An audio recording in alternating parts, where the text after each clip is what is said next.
Narendra ಮೋದಿಯವ್ರಿಗಿಂತ Mohan Bhagwat ದೊಡ್ಡವರಲ್ಲ, RSS ದೊಡ್ಡವರಲ್ಲ ಅಂತ ನಾನು ಒಪ್ತೀನಿ. ಏನು ಹೇಳ್ತೀರಿ? ಓಕೆನಾ? ಈಗ ದೊಡ್ಡ ಮಟ್ಟದಲ್ಲಿ ವ್ಯವಹಾರ, ಹಣಕಾಸಿನ ವ್ಯವಹಾರ ನಡೆದ್ರೆ ನೋಂದಣಿ ಮಾಡಬೇಕು ಅಂತ ಇದೆ. ನೀವು ಹೇಳ್ತಾ ಇದ್ರಿ RSS ನೋಂದಣಿ ಮಾಡ್ಕೊಳ್ಳೋ ಅವಶ್ಯಕತೆ ಇಲ್ಲ, ಅಂದರೆ ದೊಡ್ಡ ಮಟ್ಟದಲ್ಲಿ ಏನು ಕೂಡ ವ್ಯವಹಾರ ಮಾಡ್ತಿಲ್ಲ ಅಂಥೇಳಿ. ನಾನು ಒಂದು ಸಣ್ಣ ಎಕ್ಸಾಂಪಲ್ ಕೊಡ್ತೀನಿ ಅಷ್ಟೇ. RSS ಒಂದು ಲೆಕ್ಕಾಚಾರ ಇದೆ, ಅಂದರೆ ಸಂಘಟನಾತ್ಮಕ ಲೆಕ್ಕಾಚಾರದಲ್ಲಿ ಇಡೀ ದೇಶದಲ್ಲಿ 3,000 ತಾಲೂಕುಗಳನ್ನಾಗಿ ಮಾಡ್ಕೊಂಡಿದೆ ಸಂಘಟನಾತ್ಮಕವಾಗಿ. ಸಿಂಪಲ್ ಲೆಕ್ಕ ನಾನು ಕೊಡ್ತೀನಿ. 3,000 ತಾಲೂಕು ಅಂತ ಇಟ್ಕೊಂಡ್ರೆ ಒಂದು ತಾಲೂಕಿಗೆ 1 ಲಕ್ಷ ರೂಪಾಯಿ ಗುರು ದಕ್ಷಿಣೆ ಅಂತ ಕಲೆಕ್ಟ್ ಮಾಡಿದ್ರೆ ಅದು ಪ್ರತಿ ವರ್ಷ ಕೂಡ ಆಗುತ್ತೆ ಅಲ್ವಾ? 3,000 ಇಂಟು 1 ಲಕ್ಷ ಅಂತ ಹಾಕಿದ್ರೆ ಎಷ್ಟಾಗುತ್ತೆ? 30 ಕೋಟಿ ಆಗುತ್ತೆ. ಕಳೆದ 25 ವರ್ಷದಿಂದ, ಅಂದರೆ 2000 ಇಸ್ವಿಯಿಂದ ಇಲ್ಲಿವರೆಗೂ ತಗೊಂಡ್ರೆ 25 ವರ್ಷದಿಂದ 30 ಕೋಟಿ ಅಂತ ತಗೊಂಡ್ರೆ 750 ಕೋಟಿ ಗುರುದಕ್ಷಿಣೆಯನ್ನ RSS ಸಂಗ್ರಹ ಮಾಡಿದೆ. ಸೊ ಇದ್ರ ಬಗ್ಗೆ ಲೆಕ್ಕ ಬೇಕಲ್ವಾ? 1994 ಅಲ್ಲಿ ಅವತ್ತೇ ಕಮಿಷನರ್ ಆಫ್ ಇನ್ಕಮ್ ಟ್ಯಾಕ್ಸ್, ಯಾರು ಹೇಳಿ? Commissioner of income tax Utkarsh ಅಲ್ಲ ಇನ್ನೊಬ್ರಲ್ಲ, ವರ್ಸಸ್ RSS ನ ಗುರುದಕ್ಷಿಣೆ ವಿಚಾರದಲ್ಲಿ ಸುಪ್ರೀಂ ಕೋರ್ಟ್ ಕೊಟ್ಟಿರ್ತಕ್ಕಂಥ ಜಜ್ಮೆಂಟ್ ನೀವು ಬಹುಶಃ ಓದಿದೀನಿ ಅಂತ ಅನ್ಕೊಂಡಿದೀನಿ. ಓದಿಲ್ಲ ಅಂದ್ರೆ ದಯವಿಟ್ಟು ಓದಿ. ದೇರ್ ಇನ್ಕಮ್ ಏನು ಗುರುದಕ್ಷಿಣೆ ಏನಿದೆ, it is not label under income tax ಇದು ಅನ್ನುವಂಥದ್ದು ಬಹಳ ಸ್ಪಷ್ಟವಾಗಿ ಇನ್ಕಮ್ ಟ್ಯಾಕ್ಸ್ ಕಟ್ಟಿಲ್ಲ ಅನ್ನೋದು ಪ್ರಶ್ನೆ ಅಲ್ಲ ಇಲ್ಲಿ. ಅಲ್ಲ, ಅದು ಲೇಬಲ್ ಅಲ್ಲ ರೀ, ಐಟಿ ಕಟ್ಟಿಲ್ಲ ಅಂತ. ಈಗ ಉತ್ತರದಾಯಿತ್ವ ಈಗ ಅದನ್ನ ಕೇಳಿ ನೋಡಿ. ಅಲ್ಲ, ಒಂದ್ ನಿಮಿಷ ಮಹೇಶ್, ಒಂದ್ ನಿಮಿಷ ಕೇಳಿ. ನೀವು ಸುಮ್ನೆ ಇಫ್ಸ್ ಅಂಡ್ ಬಟ್ಸ್ ಇಷ್ಟು ಕಲೆಕ್ಟ್ ಮಾಡ್ತೀರಿ, ಅದೆಲ್ಲ ಬೇಡ. ಕಲೆಕ್ಟ್ ಮಾಡಿದ್ರೆ ಮತ್ತೆ ಇಲ್ಲಿನ ಅಧಿಕಾರಿಗಳಿದಾರಲ್ವಾ, ಒಂದ್ ನಿಮಿಷ ನೋಡಿ, ಕಾನೂನಿನ ಕಲೆಕ್ಟ್ ಮಾಡೋದು RSS ಗುರುದಕ್ಷಿಣೆ ಕಲೆಕ್ಟ್ ಮಾಡುತ್ತೆ. ಇದು ಕಾನೂನಿನ ಖಂಡಿತವಾಗ್ಲೂ ಮಾಡ್ತಾ ಇದೀವಿ.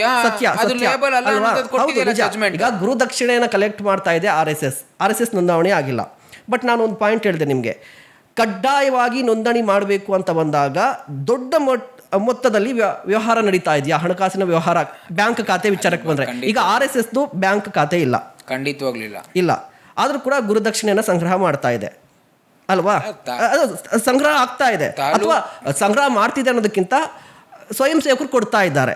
ಓಕೆ, ಸೇವಕರು ಕೊಡ್ತಾ ಇದ್ದಾರೆ. ಓಕೆನಾ? ಸಿಂಪಲ್. 3,000 ಇಂಟು 1 ಲಕ್ಷ 30 ಕೋಟಿ, 30 ಕೋಟಿ ಇಂಟು 25 ವರ್ಷ 750 ಕೋಟಿ. ಜಸ್ಟ್ ನಾನು 100 ವರ್ಷಕ್ಕೆ ಬಿಡ್ತಾ ಇದ್ದೀನಿ, ಜಸ್ಟ್ 25 ವರ್ಷದ್ದು. ಸೊ ಬ್ಯಾಂಕ್ ಖಾತೆ ಇಲ್ಲ. ಓಕೆನಾ?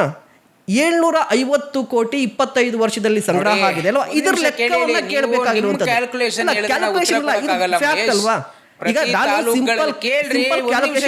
ಪ್ರಶ್ನೆ ಕೇಳಿದ್ಮೇಲೆ ಉತ್ತರ ಕೊಡಬೇಕು. ಪ್ರತಿ ತಾಲೂಕುಗಳಲ್ಲಿ ಆಯಾ ಸಂಘದ ಖಾತೆಗಳು ಇರುತ್ತೆ. ಅದು ಗುರುದಕ್ಷಿಣೆಗೆ ಏನ್ ಸೀಮಿತವಾಗಿ ಏನ್ ಕೆಲಸ ಮಾಡ್ಬೇಕು ಮಾಡ್ತಾರೆ. ಈಗ ನಾವು ಕೇಳ್ತಿರೋಂಥದ್ದು ಪ್ರಿಯಾಂಕಾ ಖರ್ಗೆ ಅವ್ರಿಗೆ ಯಾವ ನೈತಿಕತೆ ಇದೆ ಸಂಘವನ್ನ ಪ್ರಶ್ನೆ ಮಾಡ್ಲಿಕ್ಕೆ? ಈಗ ಅಲ್ಲೇ ಚಿತ್ತಾಪುರದಲ್ಲಿ ಸಂಘದ ಪಥಸಂಚಲನ ಆಗ್ಬೇಕಾದ್ರೆ ಪ್ರಶ್ನೆ ಮಾಡಿದ್ರು, ಏನಾಯ್ತ್ರಿ? ಸುಪ್ರೀಂ ಕೋರ್ಟ್ ಆಗ್ಲಿ ಹೈಕೋರ್ಟ್ ನ ಜಜ್ಮೆಂಟ್ ಏನ್ ಬಂತು, ಅವ್ರಿಗೆ ಮಾಡೋಂತ ಅವಕಾಶಗಳಿಗೆ ಮಾಡ್ತಾರೆ ಅಂತ. ಅಲ್ಲಿ ರಿಜಿಸ್ಟ್ರೇಷನ್ ಆಗಿಲ್ಲ ಅಂದ್ರೆ ಯಾವ್ದಾದ್ರು ಒಂದು ಸಂಘಟನೆ, ನಾವೆಲ್ಲ ಕಾಮನ್ ಸೆನ್ಸ್ ಆಗಿ ಯೋಚನೆ ಮಾಡೋಣ, ನಾವೆಲ್ಲ ರಾಜಕೀಯದ ವ್ಯವಸ್ಥೆಯಲ್ಲಿ ಇರ್ತಕ್ಕಂಥವ್ರು, ನೀವು ಕೂಡ ಒಬ್ಬ ಜರ್ನಲಿಸ್ಟ್, ಯಾವ್ದಾದ್ರು ಒಂದು ಸಂಘಟನೆ 100 ವರ್ಷ ರಿಜಿಸ್ಟ್ರೇಷನ್ ಆಗಿಲ್ಲ ಅಂತಂದ್ರೆ ಕಾನೂನಿನ ಅಡಿಯಲ್ಲಿ ಯಾವುದೇ ಒಬ್ರು ಒಂದು ಸಣ್ಣ PI ಎಲ್ಲೋ ಫೈಲ್ ಮಾಡಿದ್ರೆ ಪ್ರಶ್ನೆ ಮಾಡ್ಬೋದಲ್ವಾ? ಈಗ ಅದನ್ನೇ ಹೇಳ್ತಿರೋದು, ನೋಂದಣಿ ಆಗಿಲ್ಲ.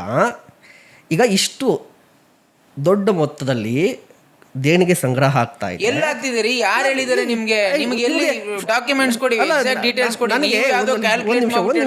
ಈಗ ಗುರುದಕ್ಷಿಣೆ ಅಂತ ಬಂದಾಗ ನಾನು ಒಂದು ಆರ್ಟಿಕಲ್ ಓದ್ತೀನಿ. ಓಕೆ, ನಿಮ್ಗೆ ಕೊಡಕ್ಕಾಗಲ್ಲ. ಅಲ್ಲ, ಒಂದು ತಾಲೂಕಲ್ಲಿ 1 ಲಕ್ಷ ರೂಪಾಯಿ ಕೂಡ ಸಂಗ್ರಹ ಆಗ್ತಾ ಇಲ್ಲ. ಅದಕ್ಕೆ ಸಂಘದ ಖಾತೆಗಳಿದೆ ರೀ, ಅದನ್ನ IT ಅವರು ಪ್ರತಿ ವರ್ಷ ಮಾಡ್ತಾರೆ. ಸಿಂಪಲ್. ಈಗ ಗುರುದಕ್ಷಿಣೆ ಸಂಗ್ರಹ ಮಾಡ್ತಿದ್ದಾರೆ.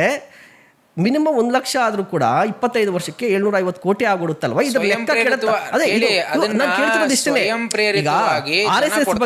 RSS ಬಗ್ಗೆ ಎಲ್ಲರಿಗೂ ಒಂದು ಗೌರವ ಇರೋದು ಏನಕ್ಕೆ ಗೊತ್ತಾ? RSS ಬಗ್ಗೆ ಗೌರವ ಏನಕ್ಕಿದೆ ಅಂತ ಹೇಳಿದ್ರೆ, ನಮ್ಮ ಸಂಸ್ಕೃತಿಯ ಬಗ್ಗೆ ಮಾತನಾಡುತ್ತೆ, ವ್ಯಕ್ತಿಯ ವ್ಯಕ್ತಿತ್ವದ ವಿಕಾಸದ ಬಗ್ಗೆ ಮಾತನಾಡುತ್ತೆ, ಮತ್ತೆ ಒಬ್ಬ ವ್ಯಕ್ತಿ ಅಥವಾ ಒಬ್ಬ ಅಧಿಕಾರಿ ಉತ್ತರದಾಯಿತ್ವ ಇರಬೇಕು ಅವನಿಗೆ ಅಂತ ಅಲ್ವಾ? ವ್ಯಕ್ತಿಯ ವ್ಯಕ್ತಿತ್ವವನ್ನು ರೂಪಿಸುವಂಥ RSS ಬಗ್ಗೆ ಎಲ್ರಿಗೂ ಅಭಿಮಾನ ಇದೆ. ದೇಶ ಪ್ರೇಮದ ಬಗ್ಗೆ ಮಾತನಾಡುತ್ತೆ RSS, ಅದ್ರ ಬಗ್ಗೆ ಅಭಿಮಾನ ಇದೆ. ಶಿಸ್ತಿನ ಬಗ್ಗೆ ಮಾತನಾಡುತ್ತೆ RSS, ಎಲ್ಲದಕ್ಕೂ ಕೂಡ ನಮಗೆ ಅಭಿಪ್ರಾಯ ಇದೆ. ಬಟ್ ಆರ್ಥಿಕ ಶಿಸ್ತು ಅಂತ ಬಂದಾಗ, ಸೊ ಈ ಎಲ್ಲವನ್ನು ಹೇಳುವಂಥ ಸ್ವತಃ RSS ಯಾಕೆ ಒಂದು ಪಾಲನೆ ಮಾಡ್ತಾ ಇಲ್ಲ? ಇದನ್ನ ರಿಜಿಸ್ಟರ್ ಅನ್ನೋದು ಯಾಕೆ ಪಾಲನೆ ಮಾಡ್ತಿಲ್ಲ? ಅಲ್ಲ, ಸಾಮಾನ್ಯವಾಗಿ ಇದು ಪ್ರಿಯಾಂಕ್ ಖರ್ಗೆ ಕೇಳಿದ್ದಾರೆ ಅಂತ ಅಲ್ಲ,